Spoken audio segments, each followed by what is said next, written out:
कक्षा 6 की विज्ञान पाठ्य पुस्तक, इसका आज पहला पाठ पढ़ेंगे हम। पहला पाठ है भोजन। भोजन कहाँ से आता है, ये कहाँ से आता है, इसको पढ़ेंगे। हमारे लिए क्या चीज़ भोजन है उसके बारे में बताएंगे। तो चल मित्रों चलते हैं आगे।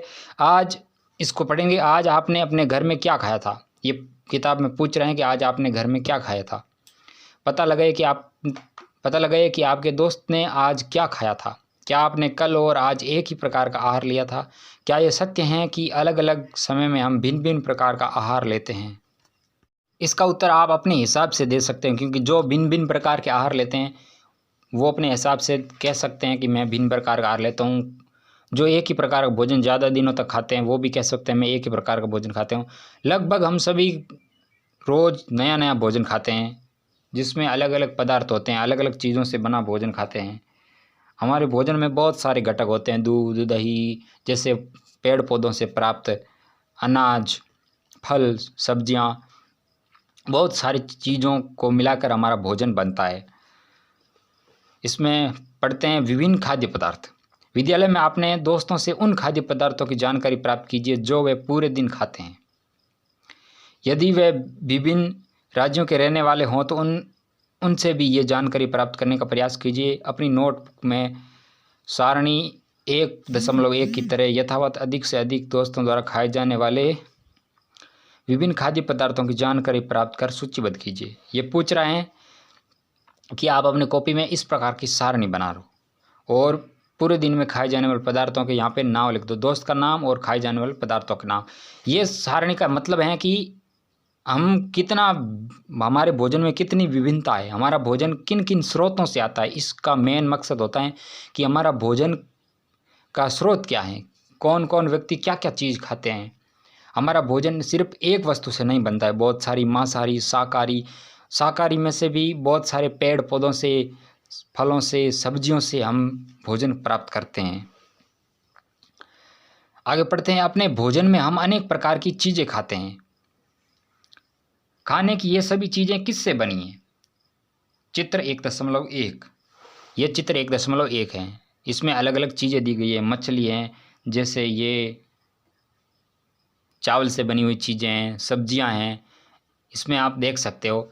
और इससे भी आप विस्तृत अध्ययन करके आप लोगों से पूछ के इसका विस्तृत अध्ययन कर सकते हैं कि भोजन में क्या क्या चीज़ें होती हैं। इस पाठ का मेन मकसद है भोजन कहाँ से आता है। तो हम आगे पढ़ते हैं यहाँ से। खाने की ये सभी चीज़ें किससे बनी हैं। पक्के चावल के बारे में सोचो। हम कच्चा चावल लेते हैं, उसे पानी में उबालते हैं और इसे तैयार करने में हमें 2 पदार्थों या संगठनों की आवश्यकता होती है। दूसरी ओर कुछ भोजन तैयार करने में हम कई संगठनों की आवश्यकता होती है। तो दोस्तों कुछ भोजन सिंपल होते हैं, जैसे पानी और चावल मिला के इसको सिंपल से पकाया जा सकता है। और कुछ भोजन जटिल, जैसे सब्जियां होती है, उसमें 10-15 तरह की वस्तुएं मिली होती हैं, चीज़ें, खाद्य पदार्थ मिला के उसको पकाना पड़ता है। कुछ भोजनों की बनावट जटिल होती हैं और कुछ सरल होते हैं। तो दोस्तों बहुत सारे भोजन विद्यमान हैं यहाँ पे। दूसरी ओर कुछ भोजन तैयार करने में हमें कई संगठनों की आवश्यकता होती है। यदि हम सब्जी बनाना चाहते हैं तो हमें अलग अलग प्रकार की कच्ची सब्जियों, नमक, मसाले, तेल आदि की आवश्यकता होती हैं। तो दोस्तों आगे ये क्रियाकलाप दिया गया है। सारणी 1.1 में सूचीबद्ध कुछ खाद्य पदार्थों को छांटिए और अपने दोस्त तथा घर पर चर्चा करके जानकारी प्राप्त कीजिए कि इनको बनाने के लिए कौन कौन सी सामग्री चाहिए। इनको सारणी 1.2 में सूचीबद्ध कीजिए। वस्तु का नाम और उसमें प्रयुक्त कच्ची सामग्री के कुछ उदाहरण सारणी 1.2 में दिए गए कुछ अन्य को इस सूची में जोड़िए। तो दोस्तों ये किताब हमें बता रही है कि इस प्रकार की सारणी तो आपने बनाने को पहले बताया था कि दोस्त का नाम लिखिए और खाद्य पदार्थ लिखिए। अब जो आपने खाद्य पदार्थ लिखे हैं उन खाद्य पदार्थों को यहाँ लिखा है, जैसे खाद्य पदार्थ हैं और उसके लिए कच्ची सामग्री क्या चाहिए। ये पकी हुई सामग्री, बना हुआ खाना तैयार है, उसको बनाने के लिए जैसे मकान बनाने के ईंट, पत्थर, जो भी सीमेंट चाहिए, वैसे ही इन खाद्य पदार्थों को, ये खाद्य पदार्थ हैं, इनको बनाने के लिए कच्ची सामग्री क्या क्या चाहिए। रोटी, चपाती, इसके लिए हमें क्या चाहिए, आटा और जल। ये 2 चीज़ों से ये 2 चीज़ मेन होती है, फिर इनको आग में पकाया जाता है। फिर आगे बनी है दाल। दाल में कच्ची दाल, जल, नमक, तेल, घी, मसाले, ये मिला करके दाल बनी। इस प्रकार हम बहुत सारे भोजनों का उदाहरण ले सकते हैं जिसको बनाने में क्या क्या चीज़ें पड़ती हैं सब्जी में, या के लिख सकते हैं सब्जी में ये वो भी कच्ची सब्जियां 2 3 4 तरह की, जो भी कच्ची मिर्ची, हरी मिर्ची, जल, नमक, तेल, घी, ये मसाले सब वही होते हैं। इस प्रकार बहुत सारे स्टेटों में, अलग अलग लोगों में अलग अलग तरह की भोजन, मिठाइयाँ बनाने के लिए, मिठाइयाँ बनाने के बारे में सोचते हैं तो बहुत सारी जटिल हो जाती हैं, गुलाब जामुन, हलवा। आगे हमें ये किताब बता रही हैं कि हमने क्या देखा। ये किताब पूछ रही है जो पहले पीछे हमने सारणी बनाई थी, दोस्तों से लिखा था, और कौन कौन से भोजन के लिए कौन कौन सी कच्ची सामग्री थी, उन के बारे में कह रही हैं। क्या हम विभिन्न व्यंजनों में कुछ संघटक समान रूप से प्रयुक्त करते हैं? जी हाँ दोस्तों, जैसे सब्जी में कुछ होते हैं तेल, नमक, मिर्च, मसाले, वो समान रूप से प्रयुक्त करते हैं। जैसे दाल में समान रूप से हम दाल बनाते हैं तो दाल, कुछ सब्जियां होती हैं वो समान रूप से प्रयुक्त करते हैं। जैसे चावल में चावल हो गए। वो कहाँ से आते हैं, ये संघटक कहाँ से आते हैं, इनके बारे में ये किताब हमें पूछती है। इसके बारे में हमें जानना चाहिए ये कहाँ से आ रहे हैं। मेन पार्ट का मकसद ये है कि ये चीज़ें कहाँ से आ रही हैं और हम भोजन कहाँ से प्राप्त कर रहे हैं। आगे खंड है 1.2 खाद्य सामग्री एवं उनके स्रोत। सारणी 1.2 में सूचीबद्ध कुछ कच्ची सामग्री जैसे फल सब्जी के स्रोत का अनुमान लगाना हमारे लिए बहुत आसान हो जाता है। चित्र 1.2a ये हैं कुछ पादप स्रोत। ये कहाँ से आते हैं? निश्चित रूप से ये पौधे से। इसमें फल दिए गए हैं और ये पका हुआ अनाज या इसमें दिया गया है। तो देखते हैं ये कहाँ से आते हैं। फिर गेहूँ और चावल का क्या स्रोत है? आपने धान और गेहूँ के खेत में उनके पौधे को अनेक पंक्तियाँ देखी होगी, इनसे हमें अनाज प्राप्त होता है। तो गेहूँ और चावल कुल मिला के ये चीज़ें मेन होती हैं, पेड़ पौधों से या जानवरों से मिलती हैं, जिनको हम भोजन के रूप में लेते हैं। कुछ चीज़ें जो बहुत कम मात्रा में, जैसे नमक हो गया, वो चीज़ें हम ज़मीन में से खोद के निकाल सकते हैं। बाकी पानी हो गया, पानी और नमक जैसी चीज़ों को हम ज़मीन से लेते हैं, और भोजन जैसे फल सब्जियां अनाज ये पेड़ पौधा और छोटे मोटे झाड़ियों से लेते हैं। दूध दही मांस अंडे ये चीज़ें हम जानवरों से लेते हैं। आगे देखते हैं हम कुछ अन्य पदार्थ जैसे दूध अंडा मुर्गी मछली झींगा मांस आदि हमें जंतुओं से प्राप्त होती हैं। भोजन हमें मुख्य रूप से पेड़ पौधे और जंतुओं से हम भोजन प्राप्त करते हैं। इस पाठ का मेन मकसद है भोजन कौन उगाता है वो नहीं है, भोजन कहाँ से प्राप्त करते हैं। इसमें किसानों का जिक्र एक अलग चीज़ है। हम भोजन को सिर्फ साइंस के रूप में पढ़ रहे हैं, तो हम देखना चाहिए भोजन का मुख्य स्रोत पेड़ पौधे और जीव जंतु है। कुछ जीवों को साबुत खाया जाता है जैसे मुर्गा हो गया, और कुछ जीवों से हम भोजन जैसे दूध के रूप में भोजन प्राप्त करते हैं, दूध और घी के रूप में भोजन लेते हैं, वो एक अलग चीज़ हो गया। क्रियाकलाप यानी ये क्रियाकलाप हम करते हैं। आइए हम पूर्व सूचीबद्ध खाद्य पदार्थ और उनके संगठनों के स्रोत जानने का प्रयास करें। कुछ उदाहरण स्रोत 1.3 में दिए गए हैं। कुछ और उदाहरण हम इस सूची में जोड़िए। इसके रिक्त स्थानों की पूर्ति कीजिए। क्रियाकलाप 3 से हम क्या निष्कर्ष निकालते हैं? पौधे विभिन्न खाद्य संगठनों से जैसे अन्य सब्जी फल इत्यादि के स्रोत हैं। जंतुओं से हमें मांस अंडे तथा अन्य जावंत उत्पाद प्राप्त होते हैं। गाय बकरी तथा भैंस दूध देने वाले कुछ सामान्य पशु हैं। दूध एवं विभिन्न दूध उत्पादन जैसे कि मक्खन क्रीम खाद्य व्यंजक संघटक जिससे वे बनते हैं तथा उनके स्रोत। ये सारणी 1.2 ये क्या कहती हैं? ये कहती हैं कि जैसे ये खाद्य है और कच्ची सामग्री ये हैं और स्रोत की हैं। जैसे इडली बनी, इडली में क्या चाहिए? चावल उड़द की दाल नमक जल। इसका स्रोत है पौधा, ये पौधों से प्राप्त होती हैं। फिर है चिकन करी चिकन मसाला तेल घी जल, ये जंतु और पौधे दोनों इस भोजन का स्रोत दोनों हैं, जंतु और पौधे। फिर आती हैं खीर। खीर में दूध आता है, वो जंतु से आता है, चावल आता है, वो पौधों से आता है, और चीनी भी पौधों से, ये इंडस्ट्रियल रूप में मिलती है हमें। घी, पनीर और दही का उपयोग संसार के प्रत्येक क्षेत्र में किया जाता है। क्या आप कुछ अन्य जंतुओं के नाम बता सकते हैं जो हमें दूध देते हैं? मित्रों, दूध देने वाले जानवर जैसे बकरी, गाय, भैंस, ऊँटनी, बहुत सारे जानवर हैं जो दूध देते हैं। इनमें ऐसे तो दूध सभी जानवर देते हैं, परंतु मनुष्य द्वारा पिए जाने वाले कुछ एक जानवर हैं, जैसे गाय, भैंस, बकरी और ऊँट। राजस्थान में जैसे ऊँट का दूध भी पिया जाता है, ये थोड़ा सा नमकीन टाइप का होता है, फिर भी ये पिया जाता है। और भी बहुत सारे जानवर हैं जो मेरी जानकारी में नहीं है, विदेशों में भी होंगे जो जिसका दूध पिया जाता होगा, पर हमारे यहाँ देश में मुख्य रूप से गाय, भैंस और बकरी का दूध पिया जाता है। वैसे तो भेड़ भी दूध देती हैं, बहुत सारे सभी जानवर दूध देते हैं। मनुष्य द्वारा उपयोग किया हुआ दूध बहुत। आगे हम पढ़ते हैं भोजन के रूप में पौधे के भाग और जंतु उत्पाद। पौधे हमारे भोजन का मुख्य स्रोत हैं, क्योंकि सबसे ज़्यादा भोजन हम पौधों से प्राप्त करते हैं। ये किताब हमें बता रही है कि भोजन सबसे ज़्यादा हमें पौधों से प्राप्त कर। किताब बताए या ना बताए, हमें अपन है ना जागरूक होकर देखते हैं ना, तब भी पाते हैं कि भोजन का सबसे ज़्यादा हमें पौधों से प्राप्त होता है। भोजन का जो भी अंश हम प्राप्त करते हैं सबसे ज़्यादा पौधों से प्राप्त करते हैं।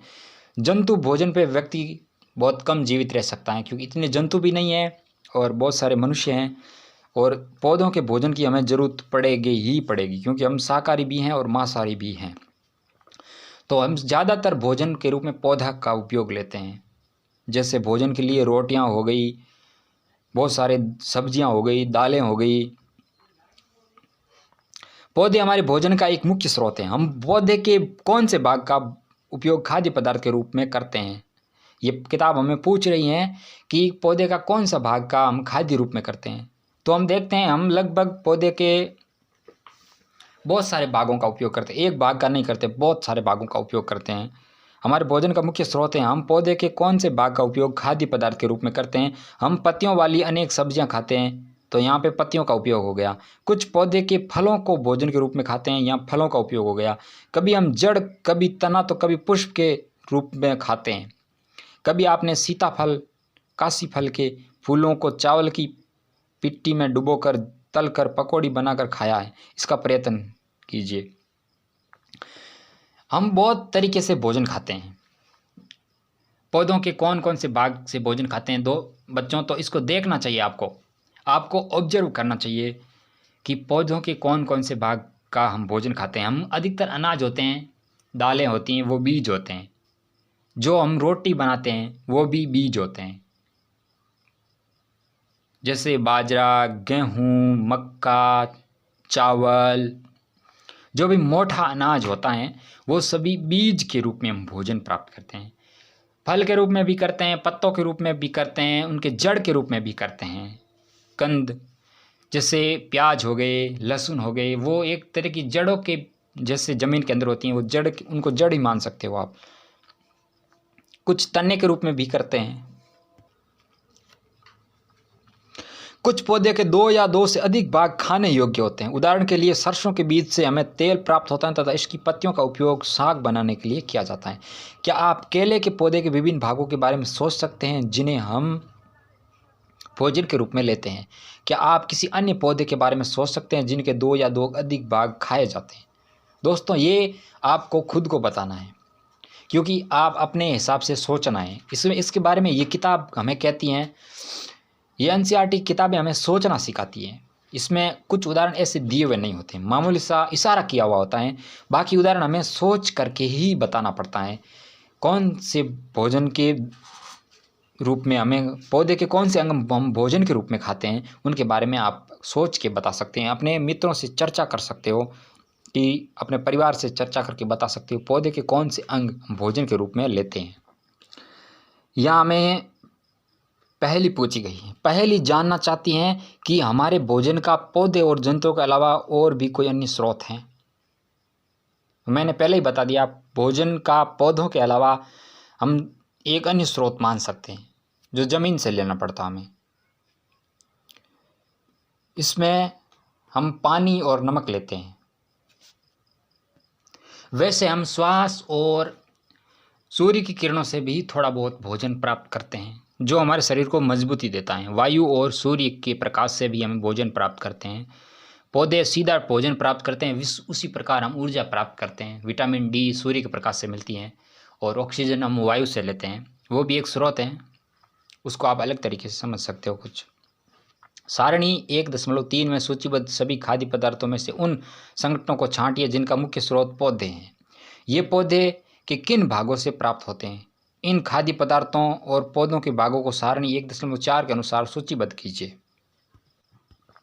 जैसे हमें पिछली वाली सारणी से इसमें से वो भाग छांटने हैं जो पौधे हैं, उनका स्रोत पौधे हैं। तो यहाँ पे पहले लिखा हुआ है बैंगन का भरता। बैंगन मिर्च मसाले के रूप में कई अन्य कोई पदार्थ, ये फल हैं। तेल, मूंगफली, सरसों, सोयाबीन यानी किसी पौधे से ये बीज हैं। यहाँ पर हम लिख सकते हैं इडली, और यहाँ लिख सकते हैं चावल, उड़द की दाल, नमक जल नहीं लिखेंगे, उड़द की दाल। ये पौधों से प्राप्त होने वाली चीज़ लिख सकते हैं। यहाँ चावल बीज हैं और उड़द की दाल भी बीज है। ये बीज है उनका मुख्य स्रोत। यहाँ फिर लिखते हैं हम चिकन करी में से पौधों से प्राप्त होने वाले मसाले और तेल। मसाले अधिकतर होते हैं, फल होते हैं, और फल या बीज हो सकते हैं मसाले, और तेल भी बीजों से प्राप्त होता है।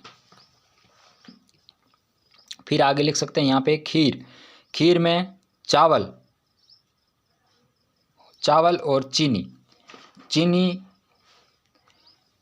चीनी होता है, पौधे के तन्ने से मिलता है, वो तन्ना का रस होता है, और चावल ये बीज है। ये तो पहले हमने लिख दिया उसमें, इडली में वो सेम ही है। इस प्रकार हम सूची, बहुत सारी लंबी सूची बना सकते हैं। आगे हमें किताब बता रही हैं कि अपने आसपास के अनजान पौधे पर यह देखने के लिए परीक्षण न करें कि वे खाने योग्य हैं कि नहीं हैं। कभी कभी पौधे विषैले भी हो सकते हैं। दोस्तों, पौधों में अलग अलग प्रकार के रस पाए जाते हैं, अलग अलग प्रकार के गुण धर्म पाए जाते हैं। कुछ पौधे हमारे लिए हानिकारक होते हैं, कुछ पौधे हमारे पेट खराब कर सकते हैं, कुछ हमें बहुत सारा नुकसान पहुंचा सकते हैं, और कुछ हमारे लिए अच्छे भी हो सकते हैं। क्रियाकलाप 5 हमें बताए गए हैं। मूंग तथा चने के कुछ सूखे बीज लीजिए। अब इनमें से कुछ बीजों को जल से भरे एक पात्र में डाल दे तथा 1 दिन के लिए छोड़ दीजिए। ये हमें क्रियाकलाप करना है बच्चों, ये आपको खुद को करना पड़ेगा, पढ़ना है तो समझने के लिए, या आपने कभी किया होगा, देखा होगा, तो उससे आप इसको समझ सकते हैं। और बीजों को गिलास में रहने दें, उन्हें एक गीले कपड़े में लपेटकर एक और सुखा दीजिए। क्या आप बीजों में कुछ परिवर्तन देखते हैं? जी दोस्तों, बीजों में परिवर्तन होता है। हम बीज भिगोते हैं, सुखाते हैं तो अंकुरित हो जाते हैं, उनमें से अंकुर निकलने लगता है, पत्तियां और जड़ें निकलने लगती हैं। क्या एक छोटी सी संरचना बीज से बाहर निकल आती हैं? यदि हाँ, तो बीज अंकुरित हो जाएंगे, मतलब हो गए हैं बीज। आप इसको चित्र 1.5 में देख सकते हैं। वो 1.6, यदि नहीं तो बीजों को पानी में धोइए। 1.6 चित्र ये हैं। चना एवं अंकुरित चना। पहले चना ऐसे थे, अंकुरित होने के बाद ये अंकुर बाहर निकल गए हैं। ये अंकुर जड़ें हैं और ये बीज हैं, इनमें से पत्तियां निकलेगी। इनमें मूंग है और इनमें चने हैं। तो दोस्तों, ये क्रियाकलाप तो ज़्यादातर लोगों ने देखा ही होगा, जो सुबह सुबह चने और मूंग भिगो के खाते हैं। वो स्वास्थ्य के लिए भी अच्छे होते हैं, और उनसे आप सीख भी सकते हैं। अपने बड़े कोई खाते होंगे तो आप उनसे सीख सकते हैं। तो आगे पढ़ते हैं हम।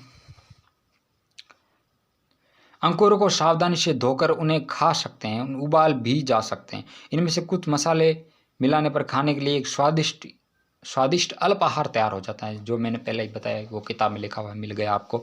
क्या आप जानते हैं कि शहद कहाँ से आता है या ये कैसे उत्पादित होता है? क्या आपने एक मधुमक्खी का छत्ता देखा है जहाँ बहुत सी मधुमक्खियाँ भिनभिनाया करती हैं? मधुमक्खियाँ फलों से मकरंद मीठे रस एकत्रित करती हैं और इन्हें अपने छत में भंडारित करती हैं। जैसे ये मधुमक्खी का छत्ता है, इनमें ये छत्ता है और ऐसे मधुमक्खी इस छत्ते की लिपटी रहती है और इनमें शहद यानी वो रस भरा रहता है। जो मधुमक्खियों का भोजन होता है ये हम अपवाद रूप से इनको प्राप्त करते हैं, इसे अपने छत में भंडारित करती हैं।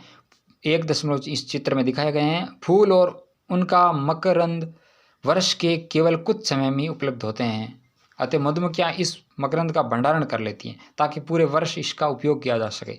हमेशा छतों में मधुमक्खियों द्वारा भंडारित भोजन का शहद के रूप में उपयोग करते हैं। ये मधुमक्खियों का भोजन हम अपन के लिए उपयोग करते हैं। अब हैं 1.4 जंतु क्या खाते हैं। अभी तक हमारे भोजन के बारे में चर्चा हो रही थी। ये मधुमक्खियों का भोजन है, हम भी खाते हैं इसको, भोजन के रूप में, दवाई के रूप में खा सकते हैं।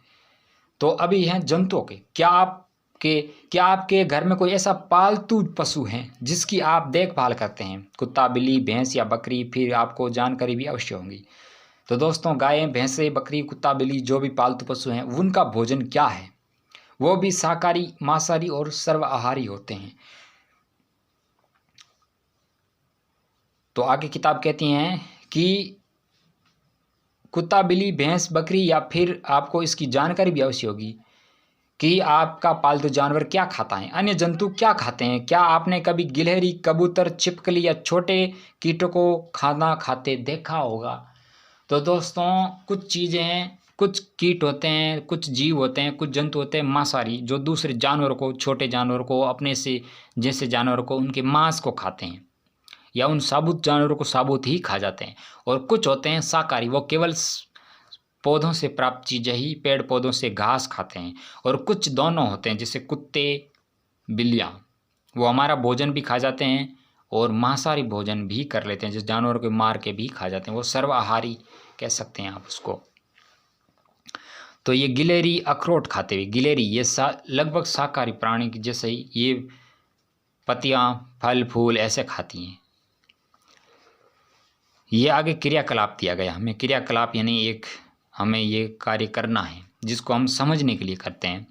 सारणी 1.5 में हम अनेक जंतुओं के नाम लिखे हैं, उनमें से कुछ जंतुओं द्वारा खाए जाने वाले भोजन भी लिखे हैं। सारणी में रिक्त स्थानों की पूर्ति कीजिए। सारणी 1.5 जंतु और उनका भोजन। जीव का नाम, उनका भोजन। भैंस, भैंस के खाए जाने वाला भोजन। भैंस क्या खाती हैं? तो भैंस घास, खली, भूसा, अनाज, पत्ती ये खाती हैं। बिल्लियाँ छोटे जंतु, पक्षी, दूध, रोटी भी खाती है। हमारे द्वारा बनाया गया अनाज भी खाती है। वो सीधा अन्न नहीं खाती, वो मेन तो मांसाहारी होती हैं, पर हमारे द्वारा बनाया गया भोजन, पकाया गया भोजन, जैसे कुछ चावलों का बनाया हुआ है, कुछ आटे की चीज़ें होती हैं, रोटियां होती है, घी भी जानवरों से आता है, परंतु वो बिल्ली खा जाती है। सही। चूहा क्या खाता है? दोस्तों, चूहा जैसे पत्तियाँ, अनाज ये शाकाहारी खाता है। शेर मांसाहारी होता है, ये छोटे जानवरों को मार के उनका मांस खाता है। बाघ ये भी मांसाहारी है, उनका मार के मांस ही खाता है। मकड़ी होती हैं, ये छोटे छोटे कीटों को खाती हैं। छिपकली भी छोटे छोटे मच्छर जैसे मक्खियाँ, छोटे जीव जंतु होती है, उनके मांस को खाती हैं।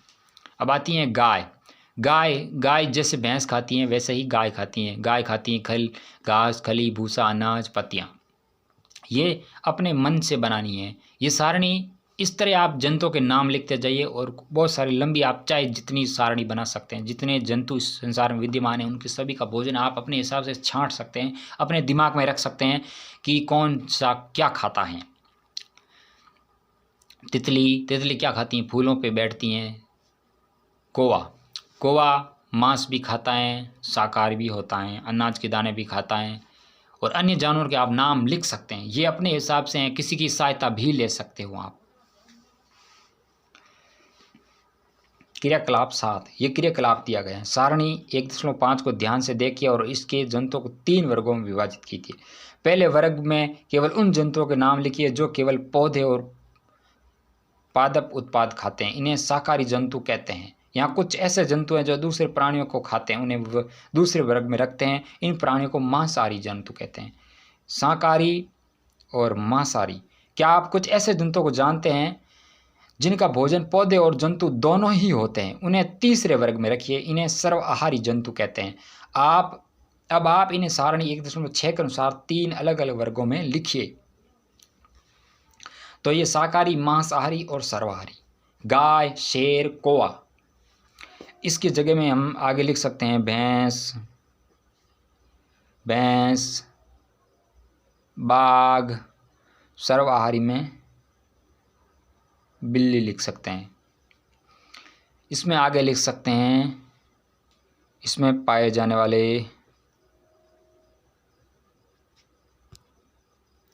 इसमें लिख सकते हैं चूहा,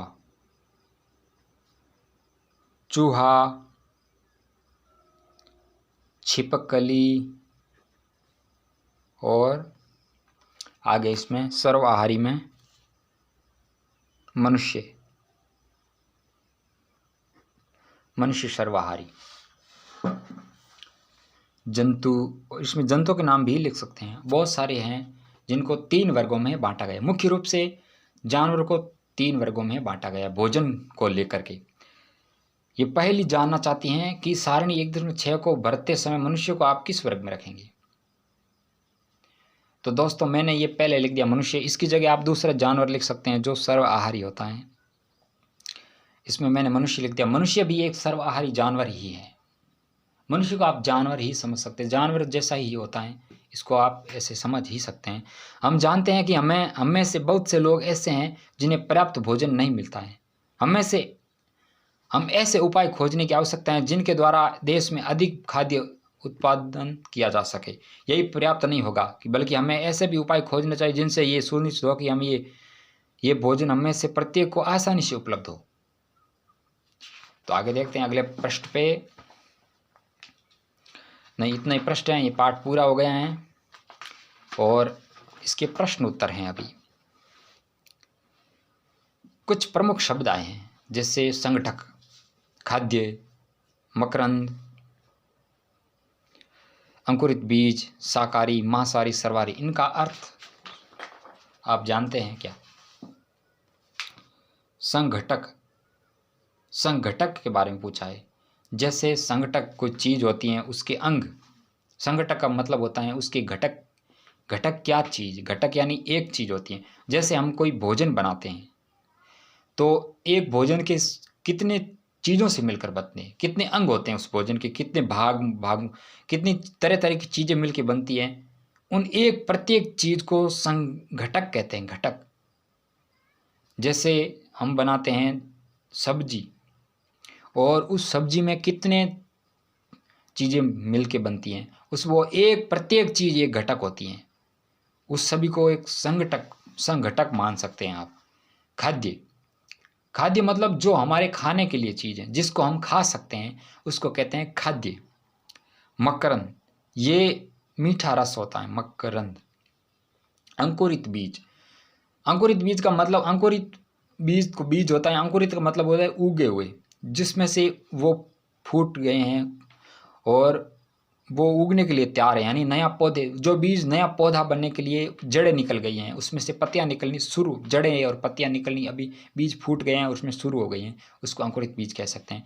शाकाहारी, शाक यानी पेड़ पौधों से प्राप्त चीज़ें, आहार यानी भोजन, जो पेड़ पौधों से प्राप्त भोजन करता है उसको शाकाहारी कहते हैं।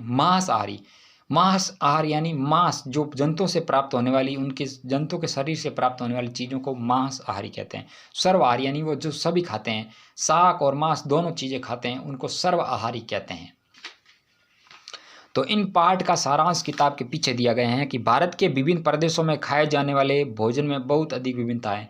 दोस्तों, भारत में भी, संसार में भी, एक घर से हम दूसरे घर में जाते हैं, एक गांव से दूसरे गांव में जाते हैं, तो भी भोजन में कुछ विविधता आ जाती है। दोस्तों, क्षेत्र के हिसाब से जो पौधे जहाँ उगते हैं, जिसकी गर्मी सर्दी अपनी, उस हिसाब से हम विविधता होती है भोजन में। कुछ चीज़ों में, कुछ क्षेत्रों में बाजरे की रोटी खाई जाती हैं, कहीं गेहूं की रोटी खाई जाती है, कहीं चावल की खाई जाती है, कहीं मक्के की खाई जाती है।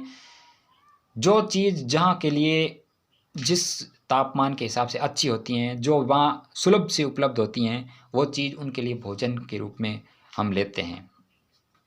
जहाँ पानी की अधिकता होती है वहाँ लोग मछलियों का ज़्यादा सेवन करते हैं, जहाँ ये चीज़ें नहीं होती हैं वहाँ ये नहीं खाया जाता है। तो दोस्तों, ये सारांश है कि भारत में विभिन्न प्रदेशों में खाए जाने वाले भोजन में बहुत अधिक विविधता होती है।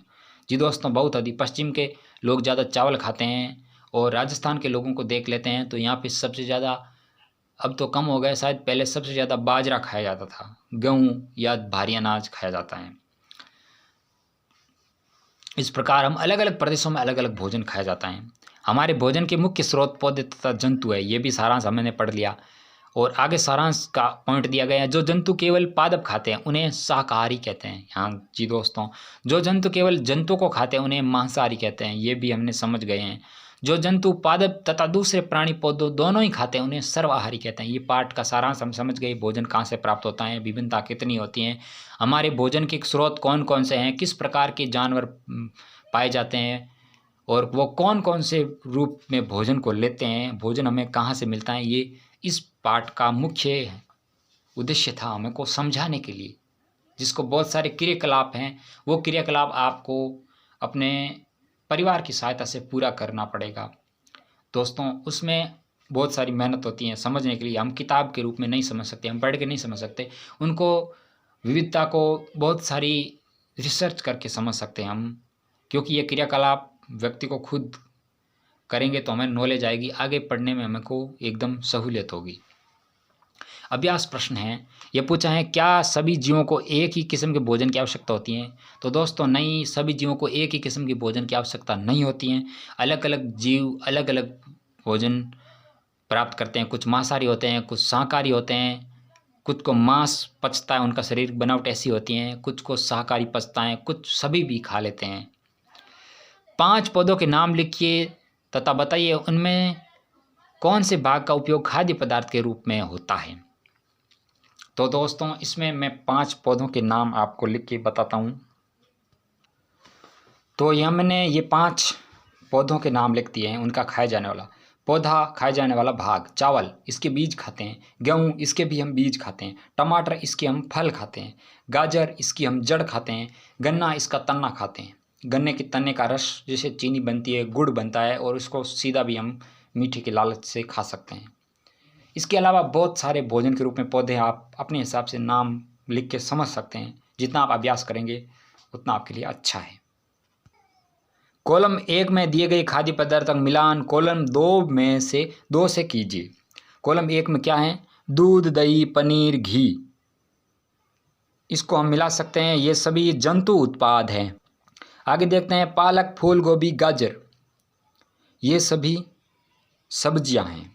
आगे आता है शेर एवं बाघ, ये दूसरे जंतुओं को खाते हैं। शाकाहारी यानी पादप और पादप उत्पाद खाते हैं, उनको शाकाहारी बोलते हैं। इस प्रश्न का हल हो गया। अगला प्रश्न है, दिए गए शब्दों से रिक्त स्थान की पूर्ति कीजिए। शाकाहारी, पादप, दूध, गन्ना, मांसाहार, ये इसको रिक्त स्थान की पूर्ति करनी हमको। बाघ एक क्या है? बाघ एक मांसाहारी प्राणी है, क्योंकि वह केवल मांस खाता है। हिरण केवल पादप उत्पाद खाता है, और इसलिए इसे शाकाहारी कहते हैं। तोता केवल पादप उत्पाद खाता है, सही है।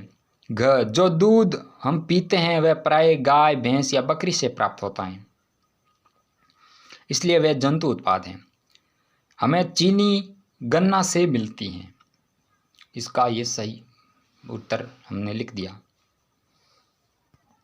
तो दोस्तों, ये प्रस्तावित परियोजना क्रियाकलाप हैं, इसको आप अब ऑब्जर्व करना है, इसको रटना नहीं, आपको ये खुद को ही देखना है। ये पूछा गया है, आपने अपने घर के आसपास गिरगिट को अवश्य देखा होगा। अगली बार जब आप इसे देखें तो ध्यानपूर्वक अवलोकन करें तथा पता लगाएं कि ये क्या खाता है। क्या इसका भोजन छिपकली से भिन्न है? भारत के विभिन्न प्रदेशों में खाए जाने वाले विभिन्न खाद्य पदार्थों की एक सूची बनाइए। चित्र सहित यथासंभव हो तो ये लिखा गया है। इन्हें भारत के बड़े मानचित्र पर अंकित करके अपनी कक्षा में प्रदर्शित कीजिए। ये भी आपको खुद ही करना है। तो ये सभी आपको क्रियाकलाप, आपसे जो अच्छा लगे क्रियाकलाप कर सकते हैं, आप समझ सकते हैं, समझने के लिए हैं, सोचने के लिए बातें। क्या आपके आसपास सभी व्यक्तियों को खाने के लिए पर्याप्त भोजन उपलब्ध हैं? यदि नहीं तो क्यों?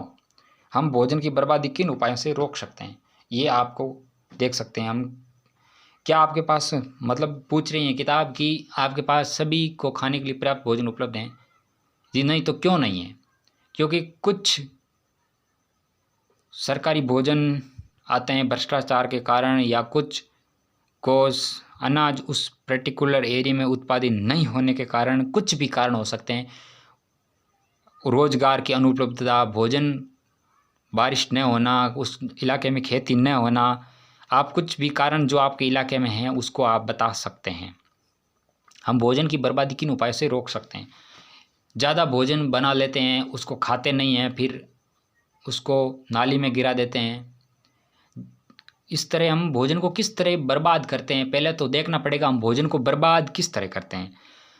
फिर हम देख सकते हैं उसको किस किस उपायों से रोक सकते हैं। किसी को दे दिया जाए, या कोई ऐसी योजना बनाते हैं जिससे भोजन की बर्बादी नहीं हो। किसी दूसरे के जिसको भोजन नहीं मिलता है उनको भोजन मिल जाए, या भोजन हम जितनी ज़रूरत है उतना ही बनाएं, या ज़्यादा भोजन इकट्ठा न करें, या ज़्यादा चीज़ें न खरीदें जो हमारे काम की न हो। इस प्रकार हम भोजन को सड़ने से बचा सकते हैं। भोजन कहाँ सड़ रहा है उसी को ध्यान में रख करके हम भोजन की बर्बादी को रोक सकते हैं। तो दोस्तों ये रहा पाठ। अगला पाठ हम अगले वीडियो में करेंगे। ये अच्छा न लगा हो तो हमें ज़रूर बताइए। हम एक इससे संक्षिप्त रूप में आपको समझा सकते हैं कि हमें ये किताब मत पढ़ाइए, हमें संक्षिप्त रूप में समझाइए। इसको समझने के लिए आप हमारे को कमेंट करके बता सकते हैं हमने क्या क्या गलतियाँ की हैं। दोस्तों मैं इतना ज़्यादा अच्छे से शायद मैंने नहीं पढ़ाया है, मेरे को लगता है ऐसा।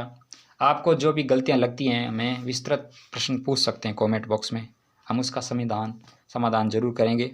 तो दोस्तों तब तक लिए अगला वीडियो आएगी, तब तक लिए आप इंतज़ार करते रहिए और पढ़ते रहिए।